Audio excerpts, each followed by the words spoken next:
The Titanic. When that name is brought up, the mind thinks of a ship hitting an iceberg. Some people feel bad and say, they never deserved that. Did they not deserve that? Should others feel that they didn't deserve it, or was it a punishment from God to punish the rich? Was it one person's fault, or was it everybody's, even third class?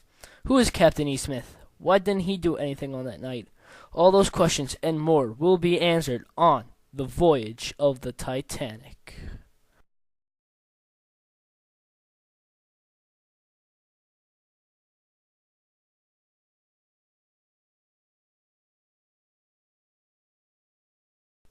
"1909. The plans to Thomas Andrews' new luxury liner are completed and ready to ship out. After the success of the Titanic's sister, the Olympic, Andrews knew it would be a success from the start. Finally, the Titanic is ready to be sailed on her maiden voyage. A 7-day trip from Southampton, England, to New York. The ship was separated to groups as the plans showed here. The bottom was third class.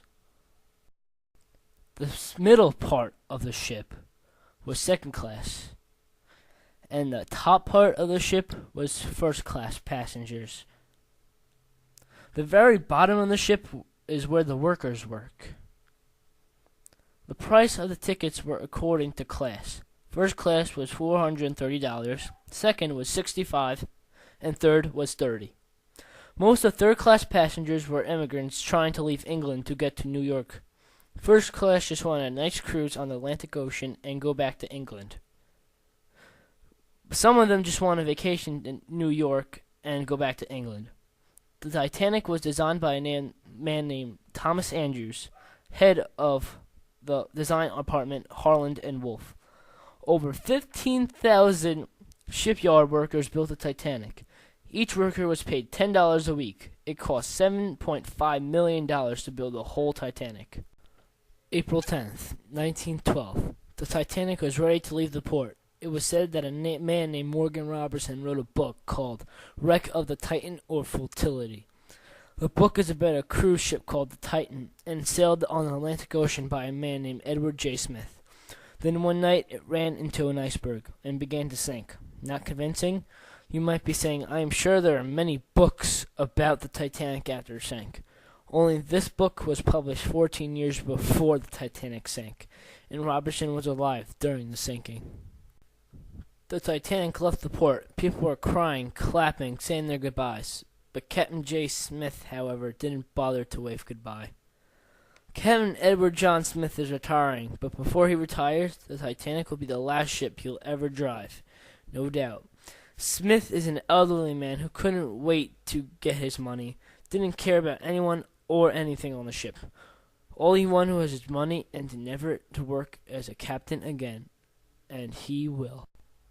Everything was going to plan. People were relaxing, having fun, listening to music, getting drunk, and then going to sleep. Even Captain J. Smith. But on that fateful night, an iceberg was spotted, and several more warnings were coming in fast about icebergs. But they seemed to ignore it. At 11 p.m., they hit an iceberg. It wasn't soon until someone asked about what was happening. They told the person, nothing, everything is fine, go back to your room. Instead of telling them about the iceberg they just hit, they didn't tell her anything. She thought something was wrong, but she didn't seem to care and went back to her room. They had told the captain about the hit. The captain decided to call every man for himself and made every crew member panic. People were on the deck playing with the ice instead of wondering where it came from. It has been 30 minutes and no one seems to notice anything until the water flooded to the grand staircase and rooms and people started to run to the deck. It was chaos. People were jumping off the ship in their pajamas. Crew members were using emergency flares to quiet down the people. Lifeboats could hold up to 64 people, but they were holding up to half the number.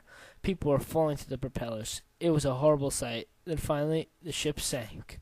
Only one lifeboat came to find the survivors, but there weren't a lot of survivors.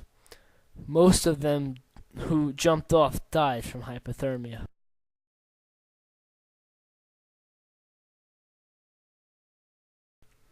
It's been 97 years since the drowning of the Titanic. Some people started to believe it's a myth, but Robert Ballard wouldn't admit that.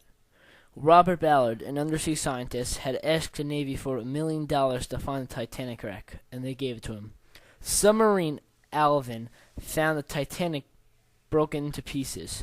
The bow and the stern of the Titanic were found 2,000 feet apart from each other. The undersea robot Jason let Ballard explore the Titanic and found jewelry, gold, plates, etc. He swore not to bring anything from the Titanic.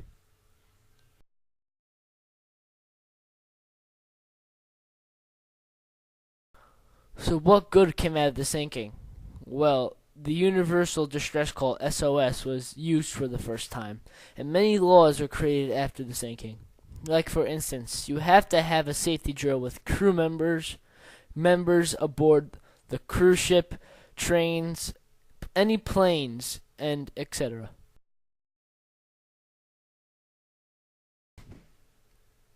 So what happened to the survivors?